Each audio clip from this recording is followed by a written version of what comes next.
Olá, seja muito bem-vindo a mais um dia do nosso plano de leitura na Bíblia.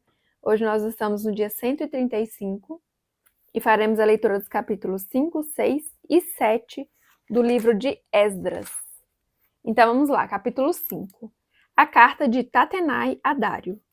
Ora, o profeta Ageu e o profeta Zacarias, descendentes de Ido, profetizaram aos judeus de Judá e de Jerusalém em nome do Deus de Israel que estava sobre eles.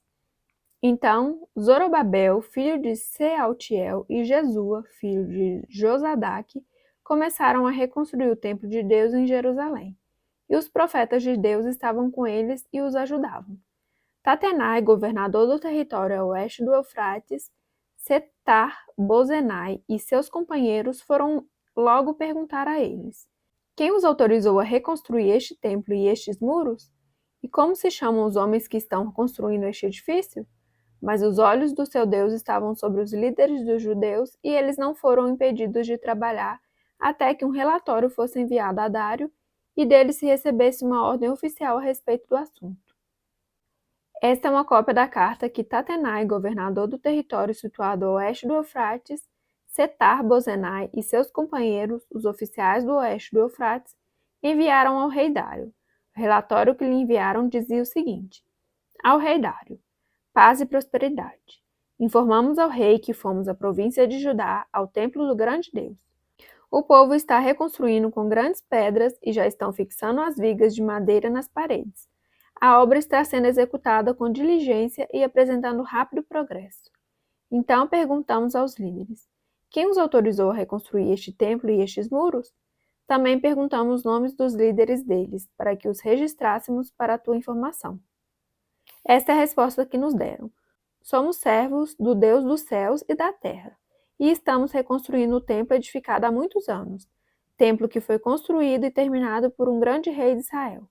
Mas visto que os nossos antepassados irritaram o Deus dos céus, ele os entregou nas mãos do babilônio Nabucodonosor, rei da Babilônia, que destruiu este templo e deportou o povo para a Babilônia. Contudo, no seu primeiro ano como rei da Babilônia, o rei Ciro emitiu um decreto ordenando a reconstrução dessa casa de Deus. Ele até mesmo tirou do templo da Babilônia os utensílios de ouro e de prata da casa de Deus, os quais Nabucodonosor havia tirado do templo de Jerusalém e levado para o templo da Babilônia. O rei Ciro os confiou a um homem chamado Sesbazar, que ele tinha nomeado governador, e lhe disse: Leve estes utensílios, coloque-os no templo de Jerusalém e reconstrua a casa de Deus em seu antigo local. Então Sesbazar veio e lançou os alicerces do templo de Deus em Jerusalém. Desde aquele dia o templo tem estado em construção, mas ainda não foi concluído. Agora, se for do agrado do rei, que se faça uma pesquisa nos arquivos reais da Babilônia para verificar se o rei Ciro de fato emitiu um decreto ordenando a reconstrução da casa de Deus em Jerusalém. Aguardamos do rei a decisão sobre o assunto. Capítulo 6. O decreto de Dário. O rei Dário mandou então fazer uma pesquisa nos arquivos da Babilônia que estavam nos locais em que se guardavam os tesouros.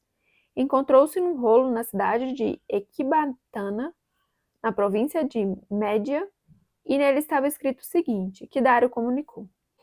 No primeiro ano do seu reinado, o rei Ciro promulgou um decreto acerca do templo de Deus em Jerusalém nestes termos: que o templo seja reconstruído como local destinado à apresentação de sacrifícios e que se lancem os seus alicerces. Ele terá 27 metros de altura e 27 metros de largura, com 3 carreiras de pedras grandes e uma carreira de madeira. O custo será pago pela tesouraria do rei, e os utensílios de ouro e de prata da casa de Deus, que Nabucodonosor tirou do templo de Jerusalém e trouxe para a Babilônia. Serão devolvidos aos seus lugares no templo de Jerusalém. Devem ser colocados na casa de Deus. Agora então, Tatenai, governador do território situado a oeste do Eufrates, e Setar-Bozenai, e vocês, oficiais dessa província e amigos deles, mantenham-se afastados de lá. Não interfiram na obra que se faz nesse templo de Deus. Deixem o governador e os líderes dos judeus reconstruírem esse templo de Deus em seu antigo local. Além disso, promulgo o seguinte decreto a respeito do que vocês farão por esses líderes dos judeus na construção desse templo de Deus. As despesas desses homens serão integralmente pagas pela tesouraria do rei. do tributo recebido do território a oeste do Eufrates, para que a obra não pare. E o que for necessário, novilhos, carneiros, cordeiros para os holocaustos oferecidos ao Deus dos céus, e trigo, sal, vinho e azeite, conforme for solicitado pelos sacerdotes em Jerusalém, tudo deverá ser entregue diariamente a eles, sem falta, para que ofereçam sacrifícios agradáveis ao Deus dos céus e orem pelo bem-estar do rei e dos seus filhos. Além disso, determino que, se alguém alterar este decreto, atravessem-lhe o corpo com uma viga tirada de sua casa e deixem-no empalado, e seja a sua casa transformada num monte de entulho, e que Deus, que fez o seu nome ali habitar, derrube qualquer rei ou povo que estender a mão para mudar este decreto ou para destruir este templo de Jerusalém. Eu, Dário, o decretei, que seja plenamente executado. A dedicação do templo. Tendo recebido o decreto do rei Dário, Tatenai, governador do território situado a oeste do Eufrates, Setar-Bozenai e os companheiros deles o cumpriram plenamente. Dessa maneira, os líderes dos judeus continuaram a construir e a prosperar, encorajados pela pregação dos profetas Ageu e Zacarias, descendentes de Ido. Eles terminaram a reconstrução do templo conforme a ordem do Deus de Israel, e os decretos de Ciro, de Dário e de Artaxerxes, rei da Pérsia. O templo foi concluído no 3º dia do mês de Adar, no 6º ano do reinado do rei Dário. Então o povo de Israel, os sacerdotes, os levitas e o restante dos exilados celebraram com alegria a dedicação do templo de Deus. Para a dedicação do templo de Deus, ofereceram 100 touros, 200 carneiros, 400 cordeiros e, como oferta pelo pecado de todo Israel, 12 bodes, de acordo com o número das tribos de Israel. E organizaram os sacerdotes em suas divisões e os levitas em seus grupos para o serviço de Deus em Jerusalém, conforme o que está escrito no livro de Moisés. A celebração da Páscoa.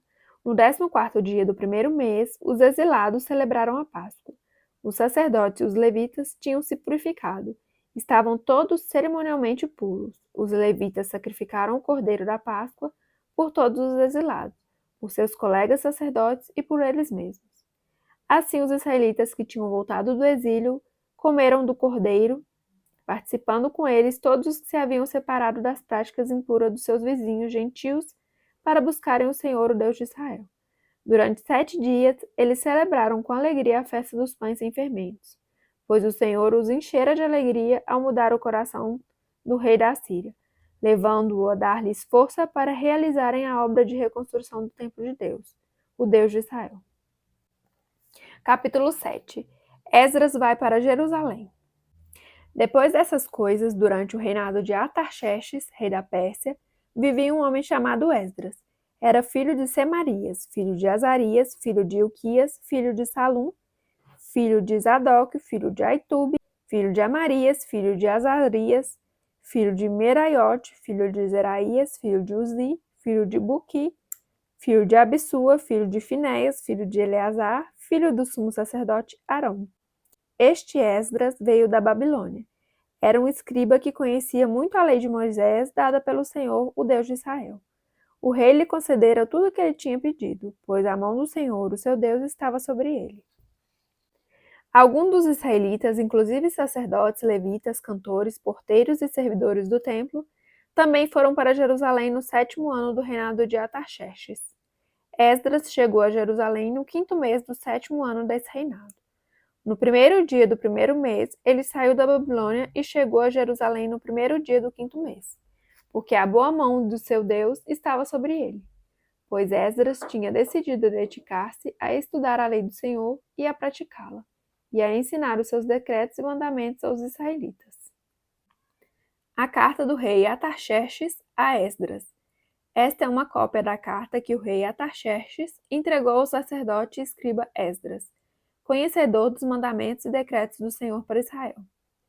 Artaxerxes, rei dos reis, aos sacerdotes Esdras, escriba da lei do Deus dos céus. Paz e prosperidade. Estou decretando que qualquer israelita em meu reino, inclusive entre os sacerdotes e levitas, que desejar ir a Jerusalém com você, poderá fazê-lo. Você está sendo enviado pelo rei e por seus 7 conselheiros para fazer uma investigação em Judá e em Jerusalém, com respeito à lei do seu Deus que está nas suas mãos. Além disso, você levará a prata e o ouro que o rei e seus conselheiros voluntariamente ofereceram ao Deus de Israel, cuja habitação está em Jerusalém. Além de toda a prata e todo o ouro que você receber da província da Babilônia, como também as ofertas voluntárias do povo e dos sacerdotes para o templo do Deus deles em Jerusalém. Com esse dinheiro, compre novilhos, carneiros, cordeiros e o que for necessário para suas ofertas de cereal e de bebida, e sacrifique-os no altar do templo do seu Deus em Jerusalém. Você e seus irmãos poderão fazer o que acharem melhor com o restante da prata e do ouro, de acordo com a vontade do seu Deus. Entregue ao Deus de Jerusalém todos os utensílios que foram confiados a você para o culto no templo de seu Deus. E todas as demais despesas necessárias com relação ao templo de seu Deus serão pagas pelo tesouro real. Agora eu, o rei Atarxerxes, ordeno a todos os tesoureiros do território situado a oeste do Eufrates que forneçam tudo o que lhes solicitar o sacerdote Esdras, escriba da lei do Deus dos céus, até 3,5 toneladas de prata, 100 tonéis de trigo, 10 barris de vinho, 10 barris de azeite de oliva e sal à vontade. Tudo o que o Deus dos céus tenha prescrito, que se faça com presteza para o templo do Deus dos céus, para que a sua ira não venha contra o império do rei e dos seus descendentes. Saibam também que vocês não têm autoridade para exigir impostos, tributos ou taxa de nenhum sacerdote, levita, cantor, porteiro, servidor do templo e de nenhum dos que trabalham neste templo de Deus. E você, Esdras, com a sabedoria que o seu Deus deu a você, nomeie magistrados e juízes para ministrarem a justiça a todo o povo do território situado a oeste do Eufrates. A todos que conhecem as leis do seu Deus, e aos que não a conhecem você deverá ensiná-las. Aquele que não obedecer à lei do Deus de vocês e à lei do rei será punido com a morte, ou com o exílio, ou com o confisco de bens, ou com a prisão. Bendito seja o Senhor, o Deus de nossos antepassados, que pôs no coração do rei o propósito de honrar desta maneira o templo do Senhor em Jerusalém, e que, por sua bondade, favoreceu-me perante o rei, seus conselheiros e todos os seus altos oficiais. Como a mão do Senhor, o meu Deus, esteve sobre mim, tomei coragem e reuni alguns líderes de Israel para me acompanharem. Finalizamos mais um dia do nosso plano de leitura da Bíblia. Obrigada pela sua companhia. Fique com Deus e até amanhã. Tchau, tchau.